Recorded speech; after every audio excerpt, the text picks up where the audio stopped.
वो माननीय आकाश आनंद जी को बुक्का दे के सम्मानित करेंगे। और मैं प्रार्थना करूंगा फिर आकाश आनंद जी को कि आए,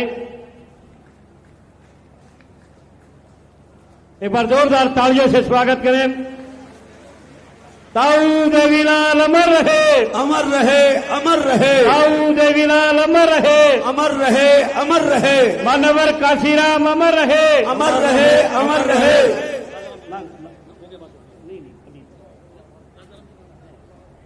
कोई बात मैं नहीं, प्रार्थना करूंगा कोई बात।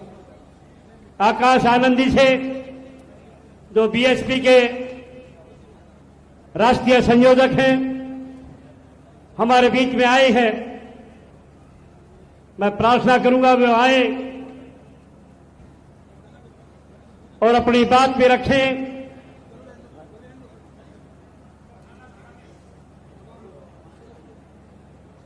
साथियों जोरदार तालियां बजा जोरदार करके तालियों से स्वागत करें। मैं नेताओं से माफी चाहूंगा कि ये पब्लिक 11 बजे से बैठी है, काफी लंबा समय हो गया, तो मैं प्रार्थना करूंगा आकाश आनंद जी से कि वो आए और अपनी बात रखें।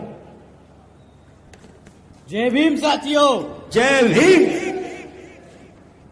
मैं आज यहां पर इतनी बड़ी संख्या में हमारी महिलाएं जो मौजूद हैं, उनको देखकर लगता है कि हमारी महिलाओं ने ऐनक पहन हाथी पर सवार चंडीगढ़ जाने का मन बना लिया है। मैं यहां पर मौजूद आज इतनी बड़ी संख्या में हमारी माताएं बहनें, हमारे बड़े बुजुर्ग और यहां आज इतनी बड़ी संख्या में हमारे युवा साथी, जिन्होंने अपने दिन में से इतना कीमती समय निकालकर हम सबको सुनने आए, आप सभी का तहे दिल से धन्यवाद करता हूं। और आज की इस विशाल कार्यकर्ता सम्मेलन को सफल बनाने के लिए जो हमारे बसपा और एनएलओ के सभी छोटे बड़े पदाधिकारी एवं नेतागण और हमारे महत्वपूर्ण हमारे मूवमेंट की जान, हमारे कार्यकर्ता जिन्होंने इतनी मेहनत कर इसको सफल बनाया, तो आप सभी को भी मैं तहे दिल से धन्यवाद करता हूं। साथियों, यहां हरियाणा में होने वाले विधानसभा आम चुनाव के संबंध में कुछ जरूरी बातें आप लोगों के बीच में रखने से पहले मैं अपने सभी संतों, गुरुओं, महापुरुषों को, जिसमें खासकर महात्मा ज्योतिबा फूले, छत्रपति शाहूजी महाराज, नारायण गुरु, पेरियार रामास्वामी जी, बाबा साहब डॉक्टर भीमराव अंबेडकर जी एवं मान्यवर साहब श्री काशीराम जी को नमन करता हूं। साथियों, मैं बहुजन समाज पार्टी की राष्ट्रीय अध्यक्ष व उत्तर प्रदेश की 4 बार मुख्यमंत्री व पूर्व सांसद आदरणीय बहन जी के नाम से लोकप्रिय बहन कुमारी मायावती जी को भी तहे दिल से आभार प्रकट करता हूं। साथियों, जिन्होंने अपनी पूरी जिंदगी बामसेफ, डीएस4 व बीएसपी के जन्मदाता एवं संस्थापक मान्यवर साहब श्री कांशीराम जी के बताए हुए रास्ते पर चलकर परम पूज्य बाबा साहब डॉक्टर भीमराव अंबेडकर जी के मानवतावादी एवं आत्मसम्मान व स्वाभिमान के मूवमेंट के कारवा को अपने आजीवन त्याग, तपस्या व कड़े संघर्ष के जरिए नई राजनीतिक ऊर्जा, शक्ति व पहचान दी है तथा उत्तर प्रदेश जैसे विशाल व महत्वपूर्ण राज्य में 4 बार बहुजन समाज पार्टी के नेतृत्व में सरकार बनाकर खासकर बहुजन समाज के लिए एक ऐसी मिसाल है जिससे प्रेरणा लेकर करोड़ों लोग यहां आज हरियाणा में भी सामाजिक परिवर्तन व आर्थिक तरक्की के मिशनरी कार्य से जुड़े हुए हैं। इतना ही नहीं बल्कि मैं खुद भी उनके इस नेतृत्व से प्रभावित होकर बीएसपी मूवमेंट से जुड़ा हूं और उनके पद चिन्हों पर चलकर इस मिशनरी दायित्व, कर्तव्य व फर्ज को अपनी आखिरी सांस तक निभाने की पूरी कोशिश करता रहूंगा। साथियों, आज हमारे alliance partner Indian National Lokdal के संस्थापक व पूर्व उप प्रधानमंत्री श्री चौधरी देवीलाल जी को भी तहे दिल से नमन करते हैं। साथ ही साथ एनएलओ के राष्ट्रीय अध्यक्ष व श्री ओम प्रकाश चौटाला जी और आज हम सबके बीच में मौजूद एनएलओ के राष्ट्रीय महासचिव और हमारे गठबंधन की ओर से हरियाणा प्रदेश के मुख्यमंत्री के उम्मीदवार श्री अभय सिंह चौटाला जी को तहे दिल से आभार व स्वागत प्रकट करते हैं। साथियों, इससे पहले मैं यहां विधानसभा आम चुनाव के मुद्दे आप लोगों के बीच में रखूं, मैं हाल ही में ऑनरेबल सुप्रीम कोर्ट के सब कास्ट कैटेगराइजेशन के जजमेंट के ऊपर आप लोगों से 2 मिनट बात करना चाहूंगा, जिसके संबंध में आदरणीय बहन कुमारी मायावती जी ने भी अभी कुछ ही दिन पहले प्रेस कॉन्फ्रेंस कर हम सबको उसके बारे में अवगत कराने का काम किया था। साथियों, ये जो सब कास्ट कैटेगराइजेशन का जजमेंट अभी पास हुआ है सुप्रीम कोर्ट जी से, तो इसका मतलब क्या है मैं आपको मूल्य में बताता हूं। साथियों, ये जो ऑर्डर पास हुआ है, इसके तहत राज्य की सरकारों को पूरी ताकत दे दी गई है, जिसके तहत वो SC/ST कास्ट के अंदर जो रिजर्वेशन की सुविधा है उसको अपनी मनमर्जी से किसी भी जाति को निकालकर हटा सकती है और किसी भी जाति को उस SC/ST में रिजर्वेशन देने की ताकत रखती है। साथियों, जो ये रिजर्वेशन का मुद्दा है, ये बाबा साहब ने सिर्फ और सिर्फ हमारे राष्ट्रपति जी को और पार्लियामेंट को, हमारी पार्लियामेंट को छेड़खानी का दिया था। ताकत सिर्फ उन्हीं के पास थी कि इस सूची में किसको रिजर्वेशन दिया जाए और किसको ना दिया जाए, वो सिर्फ और सिर्फ पार्लियामेंट और राष्ट्रपति जी के पास था। परंतु ये जजमेंट के तहत ये अब ताकत उठाकर राज्य की सरकारों को दे दी गई है। अब इससे आपका क्या नुकसान है साथियों? इससे हमारे SC/ST भाइयों का ये नुकसान है कि अब राज्य की सरकारें अपने मन मुताबिक हमारे बीच में मनमुटाव पैदा करने के लिए एक जाति को रिजर्वेशन की फैसिलिटी देगी और दूसरी से छीन लेगी। साथियों, ये राजनीतिक टूल बन जाएगा, ये वोट बैंक का टूल बन जाएगा, ना कि जिस शिद्दत से, जिस कारण से ये रिजर्वेशन की फैसिलिटी दिलाई गई थी हमारे समाज को, ये उससे हटकर आज एक राजनीतिक टूल बनकर रह जाएगा। और साथियों, जैसा कि आदरणीय बहन जी ने कहा है कि ये समय के साथ हमारे सभी SC/ST जातियों को हटाकर आम जातियों में बांटने का काम करेंगे। तो साथियों, आपसे दरखास्त है कि इस मुद्दे पर आप लोग अपने समाज में, अपने घर गांव में जाकर बात करें और इसका, जैसा कि बहन जी ने खंडन किया है, आप लोग भी बड़े पैमाने पर खंडन करें। आप लोगों से दरख्वास्त है, जिस तरीके से अंग्रेजों ने भारत को बांटा था, उसी तरीके से ये कांग्रेस और भाजपा की सरकारें हमारे SC/ST समाज को बांटने का काम करेंगी। इसके जरिए साथियों, ये लोग जो अपने आप को संविधान के रक्षक बताते हैं, उन्हीं के वकीलों ने सुप्रीम कोर्ट के सामने खड़े होकर इस पे हामी भरी थी। साथियों, यही है आपके असली गुनहगार, यही है आपके दुश्मन जो आपको अंदर से खोखला करने की कोशिश कर रहे हैं। तो साथियों, आपसे दरखास्त है कि इसका खंडन करें, इसके चक्कर में ना पड़ें। और जैसे आदरणीय बहन कुमारी मायावती जी ने कहा है कि इससे हमारे समाज को बांटने का काम किया जाएगा। SC/ST एक समाज है, कोई हजारों जातियां नहीं, हम सब एक हैं, तो रिजर्वेशन भी एक है हमारा। अब साथियों, हरियाणा प्रदेश की बात करते हैं तो पिछले 10 साल से यहां हरियाणा में भाजपा की सरकार चल रही है और अब जब आम चुनाव हमारे सर पर है तो फिर से आपके बीच में आकर ये भाजपा के लोग आपसे आपका वोट मांगने का काम करेंगे। परंतु साथियों, इस बारी आप लोगों को वोट डालने से पहले आपको इनसे कुछ जरूरी मुद्दों पे सवाल करने होंगे।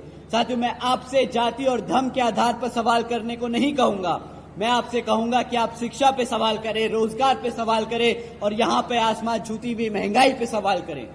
ये 3 ऐसी चीजें हैं जो हमारे घर को, हमारे आने वाले भविष्य को इम्पैक्ट करती हैं। साथियों, शिक्षा के नाम पर जब आपको सवाल करना है तो इनके 10 साल का रिकॉर्ड आज ये कहता है कि पिछले 10 सालों में सरकार ने यहाँ पर 5000 से ज्यादा प्राइमरी स्कूल्स को बंद करने का काम किया है। एक तरफ हमारे बच्चों की पढ़ने की संख्या बढ़ रही है और दूसरी तरफ इन्होंने हमारे प्राइमरी स्कूल्स बंद करने का काम किया है। साथियों, इतना ही नहीं बल्कि यहाँ पर हरियाणा में 2200 सीनियर स्कूल हैं, सीनियर सेकेंडरी स्कूल है। आज उनमें हजारों स्कूलों में से ज्यादा प्रिंसिपल तक नहीं है। अब साथियों, आप बताइए कि एक तरफ जहां बच्चों के स्कूल बंद करे जा रहे हैं और बचे कुछ स्कूलों में जहां पर बच्चे पढ़ने जाते हैं वहां पे पढ़ाने के लिए शिक्षक नहीं है, तो अब आप ही बताइए क्या ये आपके भविष्य से खिलवाड़ है कि नहीं। अब आप ही बताइए, अगर आपका बच्चा अगर पढ़ेगा नहीं तो क्या अपने पैरों पर कभी खड़ा हो पाएगा कि नहीं। बताइए, हमारी माताएं बैठी हैं, खड़ा हो पाएगा कि नहीं। जब अपने पैरों पर नहीं खड़ा हो पाएगा तो क्या करेगा, गुलामी ही करनी पड़ेगी ना इन सत्ताधारी लोगों की। बताइए, तो आपको अब समय आ गया है इनको सत्ता से उखाड़ फेंक अपने अभय सिंह चौटाला जी को, माननीय अभय सिंह चौटाला जी को सत्ता में बिठाने का। साथियों, ऐसा कोई सा महीना नहीं जाता शिक्षा के नाम पर जब हम सवाल करें तो इनसे जरूर पूछिएगा कि पेपर लीक की खबरें जो हमें आए दिन सुनने को मिलती हैं उसका क्या इनके पास इलाज है। साथियों, कोई भी ऐसी सरकारी डिपार्टमेंट नहीं बचा जहां पर जिसकी भर्ती की परीक्षा का पेपर ना लीक हुआ हो। सबसे ज्यादा हमारा समाज, किसान भाई, SC ST समाज इन सरकारी नौकरियों के लिए पेपर देता है ताकि सरकारी नौकरी में आरक्षण के तहत उसको रोजगार मिल सके। परंतु ऐसा कोई पेपर ना हुआ जो लीक ना हुआ और इनको बहाना ना मिल गया वो सरकारी नौकरियों को रद्द करने का। साथियों, हकीकत तो ये है कि बीजेपी हो या कांग्रेस, दोनों ही पार्टियां हमारे बच्चों के भविष्य के साथ खिलवाड़ कर रही है। एक तरफ सरकार में रहकर ये पेपर लीक और रोजगार ना देती और दूसरी विपक्ष में बैठकर आपके बच्चों के लिए आवाज नहीं उठाती। अब आप ही बताइए इनमें से कोई भी पार्टी को हक है सत्ता में रहने का कि नहीं। बताइए, कोई हक है इनको? नहीं। साथियों, एक तरफ भाजपा और कांग्रेस है जो गरीब विरोधी नीतियों पर चल रही है और दूसरी तरफ हमारी आदरणीय बहन कुमारी मायावती जी की नीतियां हैं जिसके तहत चलकर यूपी में बीएसपी की सरकार ने सावित्रीबाई बालिका आशीर्वाद योजना चलाई थी, सावित्रीबाई फूले बालिका शिक्षा योजना चलाई थी जिसके तहत 7 लाख से ज्यादा बच्चियों को 12वीं तक की शिक्षा के लिए आदरणीय बहन जी ने 600 करोड़ की लागत लगाकर इनको पढ़ाने का काम किया था। इतना ही नहीं साथियों, आदरणीय बहन जी ने अपने शासनकाल में यूपी में 6 engineering colleges, 2 homeopathic colleges, 24 polytechnic, 2 paramedical colleges, 6 universities, 2 से अधिक इंटर और डिग्री कॉलेजेस, 100 से अधिक ITIs, 550 से ज्यादा हाई स्कूल्स और 5,500 से अधिक प्राइमरी स्कूल्स बनाने का काम किया था साथियों। और अभी इतिहास में पहली बार हमारे सरकारी स्कूल्स, हॉस्टल्स और कॉलेजेस में हमारे सभी OBC, गरीब और वंचित समाज के बच्चों के लिए 27% आरक्षण के इंतजाम किया था साथियों। भारत में पहली बार ऐसा हुआ था। तो साथियों, ये लिस्ट इतनी लंबी है कि अगर मैं आपको पूरी लिस्ट सुनाने बैठूं तो मेरा गला सूख जाएगा और समय खत्म हो जाएगा, परंतु वो लिस्ट खत्म नहीं होगी।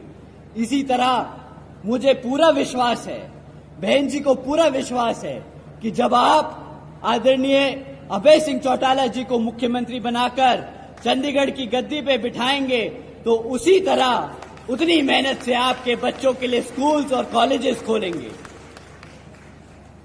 साथियों, आज यहां पर रोजगार के नाम पर पिछले 10 सालों में इतना बड़ा मजाक हुआ है कि आज यहां 40% युवा बेरोजगार घूम रहा है। हमारा हरियाणा का 40% युवा बेरोजगार घूम रहा है। इतना ही नहीं साथियों, बीजेपी पिछले 10 सालों से सरकार में लगातार आसीन है, उसके बाद भी आज यहां 2 लाख सरकारी नौकरियां खाली पड़ी है। एक तरफ लेकर कुल मिलाकर एक तरफ 40% युवा रोजगार मांगता है और दूसरी तरफ सरकार के पास 2 लाख सरकारी पद खाली पड़े हैं। परंतु ये भाजपा की सरकार कौशल विकास निगम जैसी योजना चलाकर पक्की नौकरियां नहीं, कच्ची नौकरियां देती हैं और उसमें भी वो इसलिए कच्ची नौकरियां देती हैं ताकि आपको उन 2 लाख सरकारी नौकरियों पर रिजर्वेशन न देना पड़े। साथियों, एक तरफ बीजेपी की सरकार ऐसे काम कर रही है, दूसरी तरफ हमारे लोगों को गरीब, कमजोर और बेहाल बनाने का काम कर रही है, तो दूसरी तरफ कांग्रेस की सत्ता में बैठी कांग्रेस के सारे एमएलए विपक्ष में बैठकर बीजेपी को घेरने का काम नहीं कर रहे, उनसे सवाल नहीं उठा रहे, उनको काले झंडे नहीं दिखा रहे, वो उनके साथ मिले हुए आपके बच्चों को गरीब और आपको गुलाम बनाने का काम कर रहे हैं। साथियों, एक तरफ तो ये कांग्रेस और भाजपा ही है, दूसरी तरफ बहन जी की सरकार के दौरान 90,000 से अधिक शिक्षकों को रोजगार मिला था, 1 लाख से अधिक सफाई कर्मचारियों को रोजगार दिया गया था, 2 लाख से अधिक जवानों को पुलिस फोर्स में भर्ती किया गया था और 30 लाख से अधिक हमारे अपर कास्ट समाज के कमजोर बच्चों को विभिन्न सरकारी नौकरियों देने का काम किया था। साथियों, ये सिर्फ 5 साल का काम है, ये सिर्फ 5 साल का काम है। एक तरफ भाजपा 10 साल से राज कर रही थी, उससे पहले कांग्रेस 10 साल से राज कर रही थी और आज भी 40% युवा बेरोजगार है। तो बताइए, इनकी मंशा पे आपको शक होता है कि नहीं? लगता है कि ये लोगों ने गद्दारी करी है कि नहीं? साथियों, इतना ही नहीं, बहन जी के शासनकाल में सरकार के दौरान कृषि और एवं संबंधित कार्यों में मिनिमम वेज जिसको भी 55 रुपए से बढ़ाकर 100 रुपए कर दिया गया था प्रतिदिन। इतना ही नहीं, क्रीमी लेयर की वार्षिक आय को भी 3 लाख रुपए से बढ़ाकर 5 लाख रुपए करा था। और यहां पर हमारे किसान भाई बैठे हैं, उनको जानकर हैरानी होगी, रातों रात आदरणीय बहन जी ने गन्ना के दाम दुगने कर दिए थे। जिस तरीके से यहां पर आदरणीय अभय जी सरकार में आकर आपके लिए करेंगे। साथियों, बहन जी के गवर्नेंस मॉडल के तहत चलकर ही बसपा की सरकार ने प्रदेश के सभी समाज के लोगों को अपने पैरों पर खड़ा कर उनको स्वाभिमान से जीने का अधिकार दिलाया। और अब साथियों, अगर हम महंगाई की बात करें, अगर महंगाई की बात करें तो महंगाई भी आसमान छू रही है। एक समय था जब ये भाजपा के लोग सड़क पर से गैस का सिलेंडर लिए घूमते थे, बोलते थे 400 रुपए का गैस सिलेंडर बहुत महंगा है, और आज आप गैस का सिलेंडर का दाम पता करा लीजिए साथियों, आज गैस का सिलेंडर 1000 रुपया पार कर चुका है। अब इनको गैस का सिलेंडर याद नहीं आता, अब इनको स्टारबक्स में कॉफी पीनी है, अब इन्हें पिज्जा हट में पिज्जा खाना दिख रहा है, पर इनको गैस का सिलेंडर हमारी माताओं बहनों का नहीं दिखता महंगा। साथियों, जब महंगाई को नजरअंदाज कराना हो तो ये आपको बोलते हैं मुफ्त में राशन ले लो, बड़े गर्व से बोलते हैं कि 80 करोड़ जनता को हमने मुफ्त में राशन दिया। इनसे कोई पूछे कि अगर मुफ्त में राशन दिया है तो उसकी लागत क्या है? मुफ्त में राशन मिलने की लागत साथियों, आपको 1000 रुपये का राशन नहीं मिलता, साल का 12,000 रुपए से राशन से ज्यादा का राशन नहीं मिला आपको। पर अगर आपके घर में हर एक बच्चे को एक नौकरी भी मिल जाती तो वो साल का 2.5 लाख कमाकर आपके झोली में भरता। इन्होंने आपको 2.5 लाख का चूना लगाया 12,000 देकर, महंगाई से भटकाया और ये अनाज देकर। तो साथियों, ऐसी स्कीमों से आपको गुलाम बनाने का काम किया जा रहा है, आपको बच्चों को रोजगार देकर अपने पैरों पर खड़ा नहीं। साथियों, अगर यहां पर आप एनएलओ और बसपा की सरकार को बनाएंगे तो जिस तरीके से यूपी में बहन जी ने लोगों को रोजगार देने का काम किया, उससे दुगनी तेजी से यहां पर श्री अभय सिंह चौटाला जी आपके बच्चों को रोजगार देने का काम करेंगे। साथियों, इन्हीं कुछ जरूरी बातों के साथ ही अब आप सभी लोगों से मेरी व खासकर आदरणीय बहन कुमारी मायावती जी की भी ये विशेष अपील है कि इस विधानसभा आम चुनाव में आप सभी लोग हर मोर्चे पर सावधान रहें। आपका वोट बहुत कीमती है, आपका वोट कोई खरीद ना पाए, आपका वोट कोई लूट ना पाए, आपका वोट कोई पढ़ने से रह ना जाए। साथियों, जाति बिरादरी, धन बल, मंदिर मस्जिद या किसी भी भावना आदि के नाम पर कोई स्वार्थी अपने जाल में फंसाकर आपके वोट का दुरुपयोग ना कर ले, क्योंकि साथियों, देश के हर एक महिला, पुरुष व युवा को वोट डालने का अधिकार यहाँ परम पूज्य बाबा साहब डॉक्टर भीमराव अंबेडकर जी के अति महत्वपूर्ण देन है।